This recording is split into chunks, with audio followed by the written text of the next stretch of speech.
Bienvenido sea a la escucha de un nuevo espacio de Palabras al Viento y agradecido por sintonizar Radiópolis en el dial 92.3 de la FM de Sevilla, donde le invitamos a escuchar al doctor Luis Castellano, doctor en filosofía pura e investigador, que sostiene que si cuidas las palabras, el lenguaje cuidará de ti. A continuación, hablamos del herbicida del glifosato.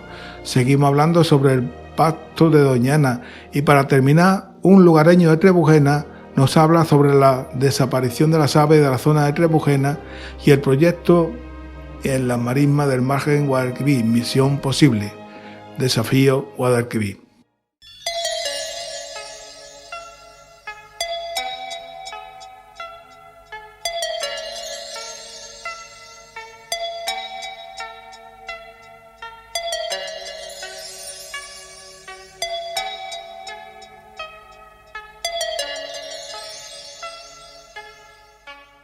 Las palabras tienen una fuerza descomunal para transformar el cerebro, por lo que un lenguaje positivo tiene una gran influencia en la mente.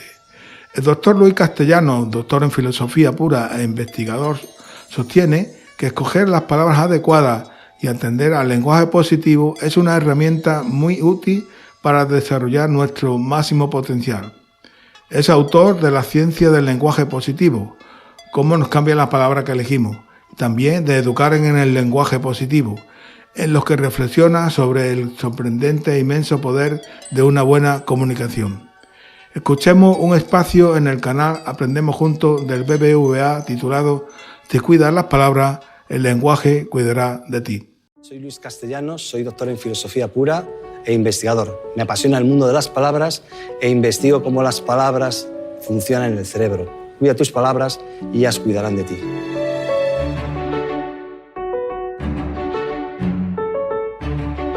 Luis, me llamo Juan Carlos Orvás. Soy profesor de un instituto público de aquí de Madrid, el IES Profesor Julio Pérez, y soy padre. ¿Qué es el lenguaje positivo? Las palabras construyen todos los días nuestros relatos, forjan nuestra personalidad, forjan nuestra memoria, forjan nuestra capacidad de ver el mundo. Las palabras positivas lo que hacen es enseñarnos a ver el lado favorable de ese mundo. Nos ayuda de alguna manera a protegernos de la vida que vamos a poder tener en un futuro con el propio lenguaje que nos va a acompañar hasta el último día de nuestra vida. Nos ayuda también a entender nuestra propia historia, nuestra propia narración, porque las palabras construyen todos los días nuestros relatos. Nosotros construimos la personalidad palabra a palabra, construimos nuestra memoria palabra a palabra, construimos nuestros sueños palabra a palabra.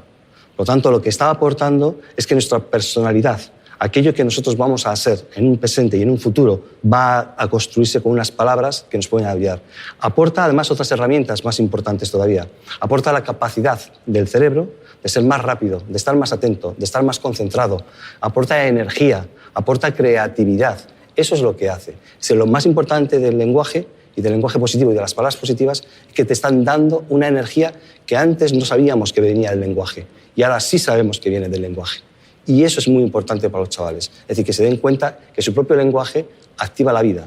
Kahneman dice, Daniel Kahneman, que es premio Nobel de Economía y es psicólogo, el primer psicólogo que en el año 2002 le dieron un premio Nobel de Economía. Y él tiene una frase que dice que a lo que más nos importa a todos los seres humanos es la historia de nuestra vida. Y lo que más deseamos es que la historia de nuestra vida sea una buena historia con un protagonista decoroso. Eso es lo que queremos, tener una buena historia con un protagonista decoroso. ¿Qué es el lenguaje positivo? La capacidad de construir buenas historias. ¿Y qué efecto tienen las palabras? Porque tanto las palabras positivas como las negativas, ¿qué efecto tienen en el cerebro? Las negativas comprimen, digamos, de alguna manera, lo que hacen es que te reducen tu campo de visión del mundo. ¿Qué hace lo positivo? Lo contrario. Es un tiempo de reacción en el cerebro mucho más rápido, te hace estar mucho más atento, te hace estar mucho más concentrado, te hace ser más inteligente, te hace buscar recursos creativos en la vida. Te abre la vida. La inteligencia es nuestra capacidad de encontrar futuro. Pues, en definitiva, el lenguaje positivo es la capacidad de encontrar futuro diferente al que hoy en día tenemos.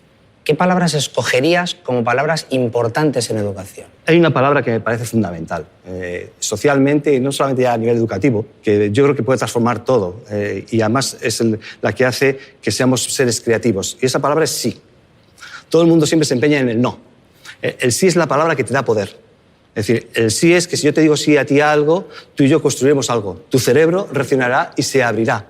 Abrirá puertas. Si siempre digo no a la primera, lo que estoy haciendo es sellar mi cerebro de una manera. No permitiré que sea creativo y a ti tampoco te permitiré ser creativo. El sí es la primera propuesta que nosotros tenemos que hacer. Construye puentes. El sí es la palabra fundamental en el ser humano. Es decir, el sí a la curiosidad, el sí a la admiración, el sí a estar contigo, el sí a compartir la vida, el sí a muchísimas cosas. El no ya te ha cerrado la puerta. Las palabras duelen, son físicas. Es decir, cuando sientes alegría, ¿dónde sientes la alegría? ¿En qué parte del cuerpo? Claro, tu sistema nervioso, tu cerebro está dando órdenes, impacta y de repente ¡vas!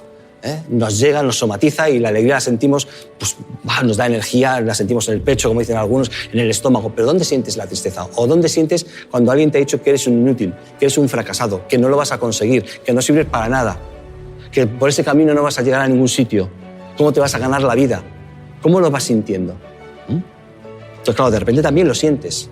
Y de repente sientes que el estómago se te encoge. Y de repente sientes que te tiemblan las piernas. Y que un no pues, te hace mucho daño. Porque las palabras son físicas. Funcionan en el cerebro, y esas son nuestras investigaciones, y funcionan en tu cuerpo. Te sanan y te duelen. Sanan y duelen. Las palabras lo que hacen es que construyen historias. Una historia puede salvar tu vida, por lo tanto las palabras salvan vidas. La Organización Mundial de la Salud alertó en 2015 sobre los riesgos cancerígenos del glifosato. Pese a ello, la Agencia Europea de la Seguridad Alimentaria y la Agencia Europea de Productos Químicos aseguraron después de tener evidencia científica para clasificar el herbicida, el más utilizado del mundo, como no cancerígeno. Así, tras 2 años de polémica de ser o no ser cancerígeno, el herbicida glifosato de Monsanto recibió en 2017 el visto bueno para seguir siendo usado en la Unión Europea, aunque por un periodo más corto de lo normal, 5 años, en lugar de 15. Y el año pasado esa licencia fue renovada una vez más hasta el próximo 15 de diciembre, a la espera de un informe de la Autoridad Europea de Seguridad Alimentaria.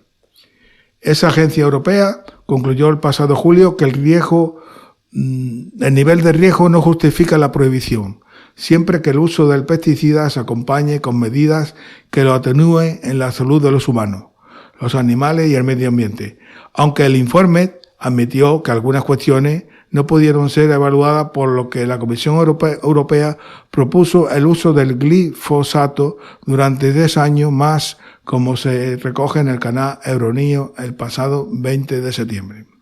La Comisión Europea ha recomendado a los Estados miembros que prorroguen 10 años más la autorización del glifosato, un controvertido herbicida. La propuesta se basa en un análisis de la Autoridad Europea de Seguridad Alimentaria, además de otros organismos, que no identificó áreas críticas para la salud humana o animal. La Comisión Europea ha afirmado que la recomendación se basa en datos científicos sólidos. Ante esta situación de ser o no peligroso el glifosato para la salud, el canal europeo entrevistó a Kurt Streich de la Agencia Internacional para la Investigación del Cáncer.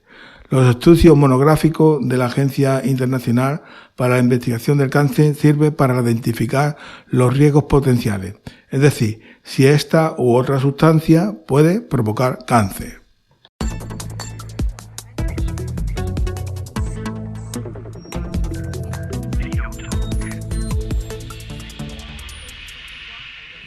La Organización Mundial de la Salud ha clasificado recientemente el glifosato como probablemente cancerígeno. ¿Existe un riesgo en el uso de productos como el pesticida Roundup? A la pregunta de Karin desde Ámsterdam responde Kurt Streich. Los estudios monográficos de la Agencia Internacional para la Investigación del Cáncer sirven para identificar los riesgos potenciales, es decir, si esta sustancia o la otra pueden provocar cáncer bajo ciertas circunstancias. Pero su pregunta se refiere más bien a la evaluación de riesgos, es decir, sobre si existe un peligro ante una baja exposición cuando uno utiliza raramente el glifosato en su jardín. La mayoría de los estudios sobre casos de cáncer en seres humanos han sido realizados con agricultores u otros profesionales que utilizan este compuesto en la agricultura. El glifosato es sin duda uno de los herbicidas más utilizados en todo el mundo y está presente en más de 750 productos diferentes. Últimamente su utilización ha aumentado con el desarrollo de los alimentos transgénicos. Estos estudios revelan que se puede utilizar este herbicida en cultivos genéticamente modificados a los que previamente se les ha hecho resistentes al glifosato. Para concluir, nuestra evaluación científica indica que el glifosato es probablemente cancerígeno para el hombre. Ahora les toca a los organismos de salud nacionales e internacionales evaluar los riesgos en base a nuestro estudio. Yo sé que en Europa se están estudiando una serie de medidas, aunque de momento no han sido concluidas por la Agencia Europea de Seguridad Alimentaria y Nutrición, respecto al glifosato y sobre los residuos de glifosato en los alimentos. Y veremos de qué manera van a tener en cuenta nuestra reciente evaluación en sus recomendaciones.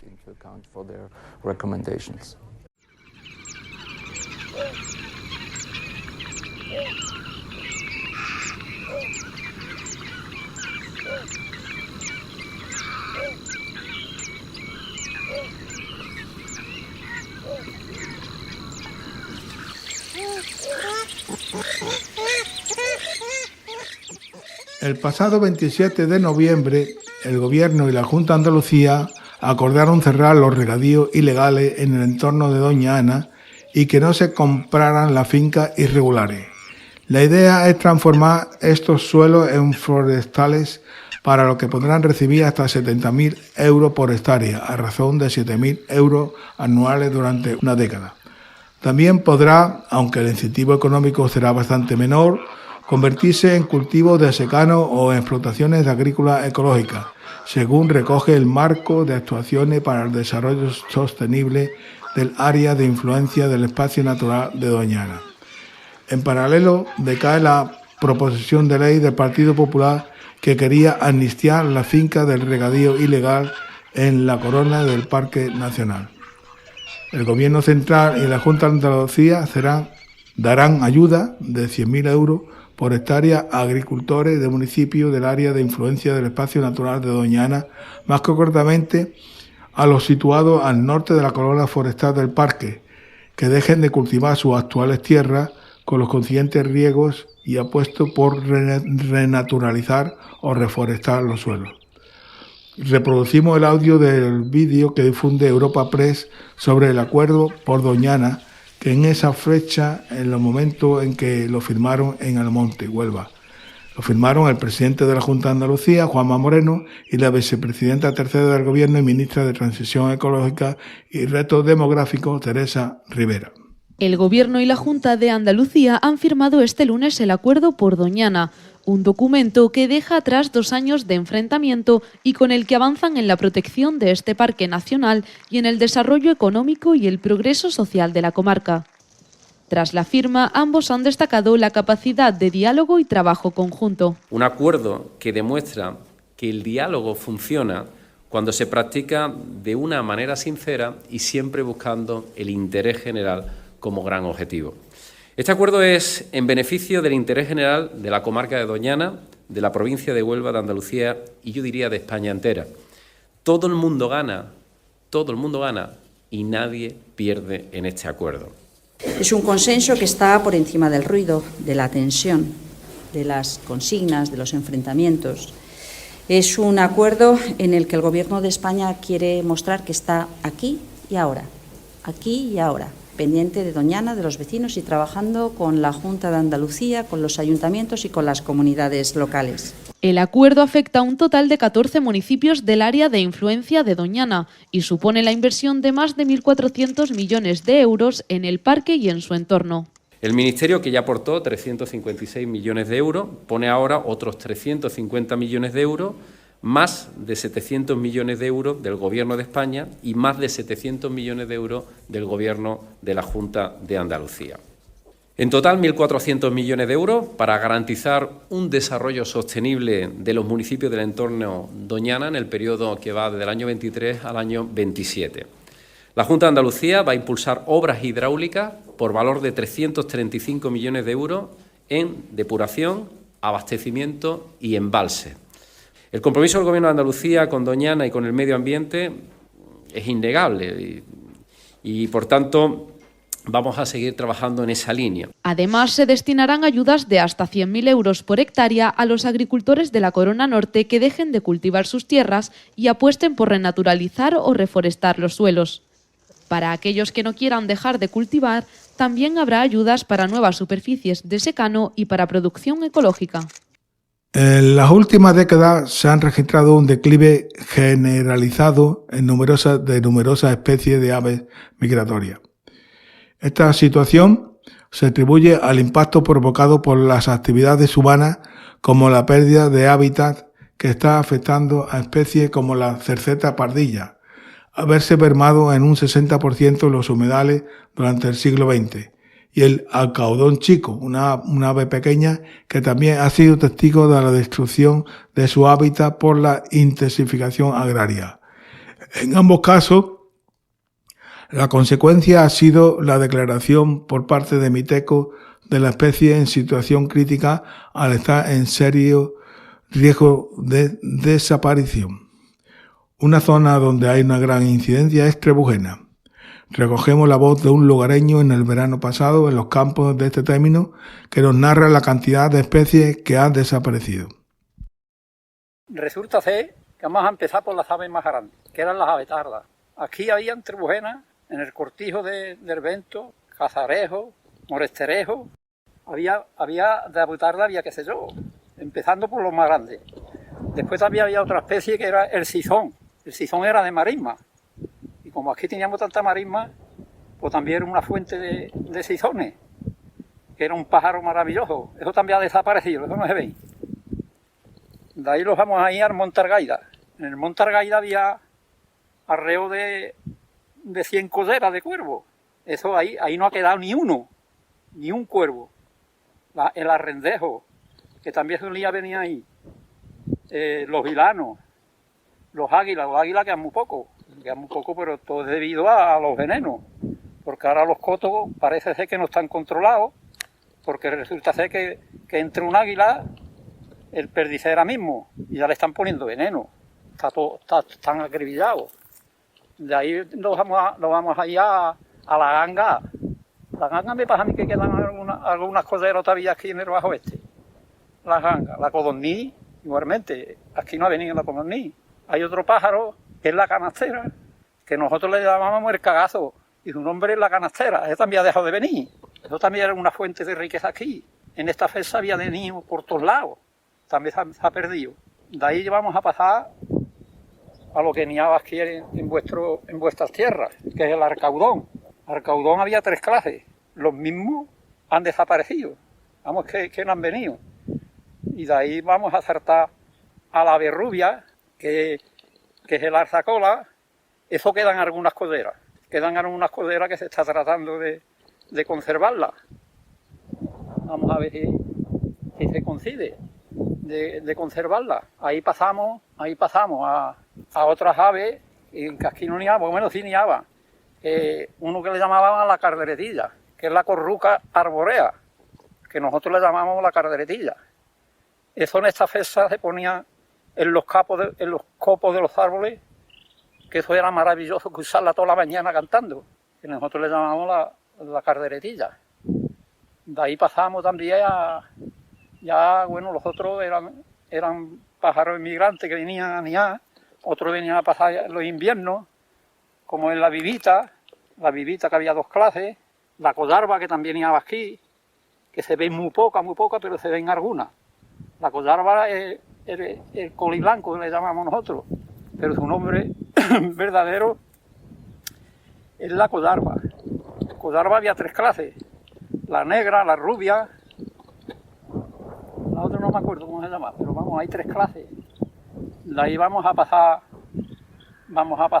al buitrón, que es el masico, que aquí en esta zona donde mismo estoy yo, tiene que estar por aquí el sao, ahí sobre la carretera. El buitrón es el buicito, que es el pájaro masico que hay.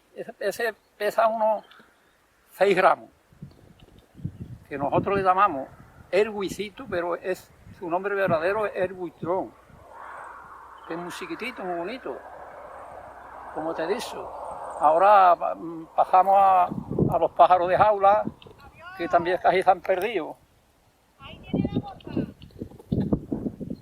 Los pájaros de jaula que también casi se han perdido. Algunos jilgueros, algunas coderas de jilguero quedan, pero también muy pocas. El pinzón, que también ha desaparecido. El pinzón, en fin, como te estoy diciendo, la tórtola que había aquí lo que ha quedado es la tórtola turca, una blancuzca que hay, porque la otra también ha desaparecido, no viene. Y eso había que poner medio con los venenos, porque como ha dicho, en los años 60 iban para Sevilla todos los días alrededor de 1000 pájaros. 1000 pájaros.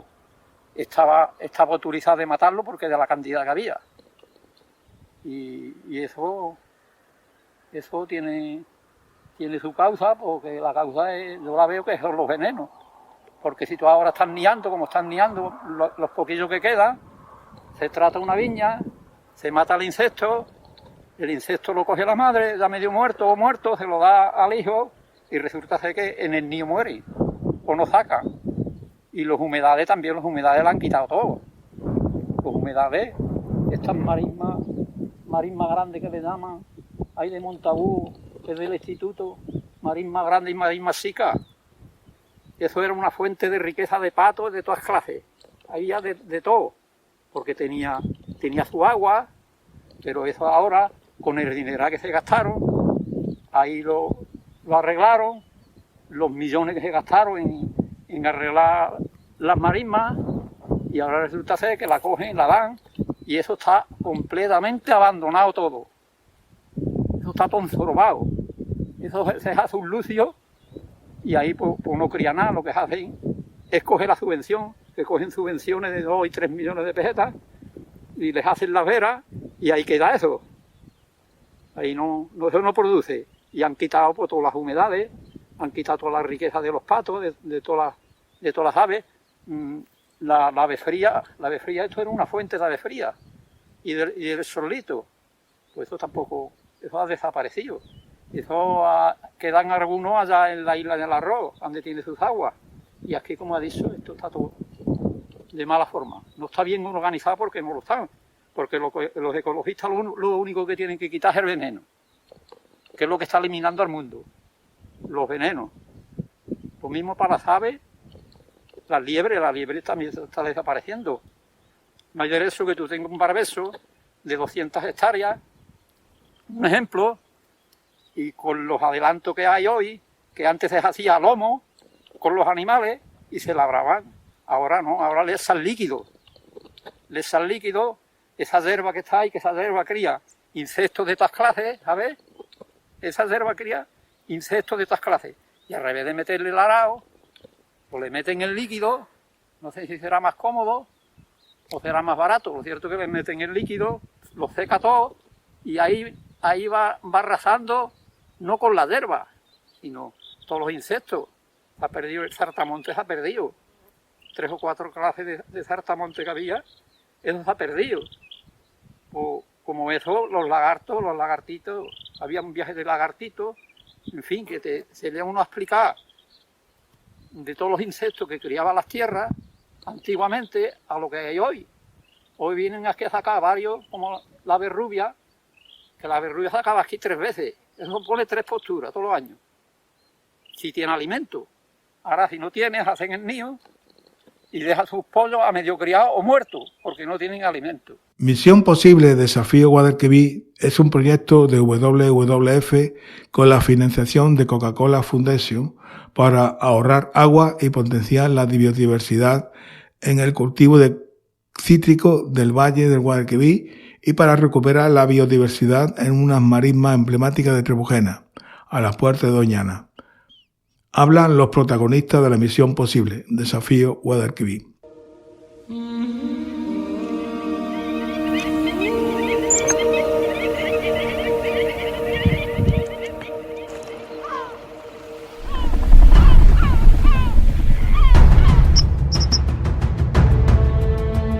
El proyecto que estamos desarrollando desde WWF España en colaboración con The Coca-Cola Foundation se desarrolla básicamente en el estuario del Guadalquivir.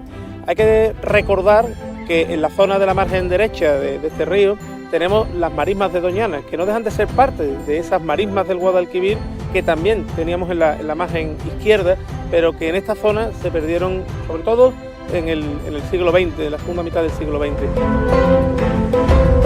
Y ahora con este proyecto lo que estamos intentando es volver a traer esa Doñana perdida a la margen izquierda del Guadalquivir, recuperando algunos de los ecosistemas que existían en este entorno. Lo que hemos hecho en el proyecto de Coca-Cola Foundation y WWF ha sido ver antiguas fotografías del vuelo de los americanos del año 55, ver dónde había antiguos lucios y no reproducir uno de ellos literal y matemáticamente, sino escoger el buen sitio, el punto donde, junto con otra explotación que hay aquí, de tipo acuícola, pudiéramos disfrutar de tener agua siempre que quisiéramos y a lo largo de todas las épocas del año. Aquí vemos agua, pero hace apenas unos meses esto era un secarral. Gracias a su restauración ahora podemos contar más de 30 especies, de las cuales se encuentra la cerceta pardilla, una especie que llegó a ser la más abundante en las marismas del Guadalquivir y hoy en día es la nátida más amenazada de Europa. Pues las opciones de futuro, unas opciones a corto plazo muy bonitas, muy emprendedoras en el sentido de turismo a nivel nacional como internacional. Vamos a potenciar lo que es lo gastronómico, el tema ornitológico y nuevas oportunidades que vamos a tener en este espacio de terreno. Misión Posible Desafío Guadalquivir es un proyecto absolutamente alineado con nuestra estrategia de sostenibilidad, no solamente por el volumen de agua que nos permite reabastecer a la naturaleza, sino también por afianzar prácticas de agricultura sostenible en la zona y además la mejora de la biodiversidad, que seguro redundará en un desarrollo socioeconómico de la zona. Como resultado final, el proyecto Misión Posible ha conseguido ahorrar de media cada año más de medio hectómetro cúbico de agua, lo que supone una importante cantidad y un esfuerzo y una visión a futuro para la recuperación del Guadalquivir tan necesitado en agua. Las herramientas que se utilizan son la sonda de humedad para suelo, dendómetros para plantas y diferentes aparatos que nos miden tanto la climatología como el vigor del árbol. Todo ello va directamente al productor por medio de una app. Él tiene a tiempo real el control y la valoración de lo que está sucediendo en ese momento en la planta. El uso de sistemas de ahorro de agua no solamente es sumamente importante como agricultores, sino que también es percibido por el mercado como una agricultura sostenible, lo cual redunda obviamente también en beneficio del propio agricultor. En Coca-Cola llevamos trabajando más de 50 años con el equipo de WWF España. Para nosotros son sinónimo de profesionalidad, no solamente por la identificación de la problemática ambiental, sino también por la implementación y el seguimiento de los proyectos. Trabajar con ellos para nosotros es la realización del ODS 17 y la articulación de alianzas que transforman el entorno. Otra de las conclusiones importantes del proyecto es que con proyectos de innovación tecnológica en uso eficiente del agua, no solo conseguimos reducir el consumo de agua, sino también nos posicionamos en un mercado cada vez más exigente en el respeto a los recursos naturales y los consumidores que demandan productos sostenibles.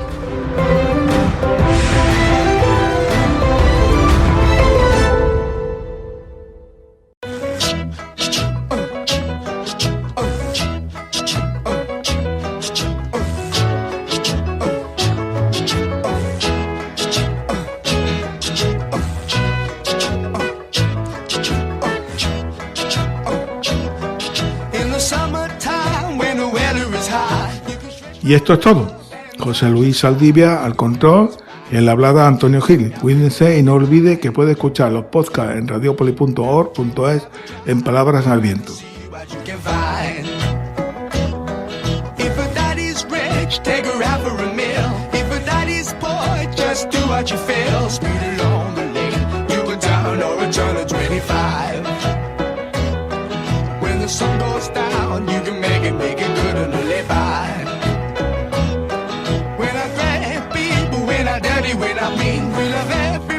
But we do as we please. When the weather's fine, we go fishing or go sailing in the sea. We're always happy, lives we're living, yeah, that's our philosophy.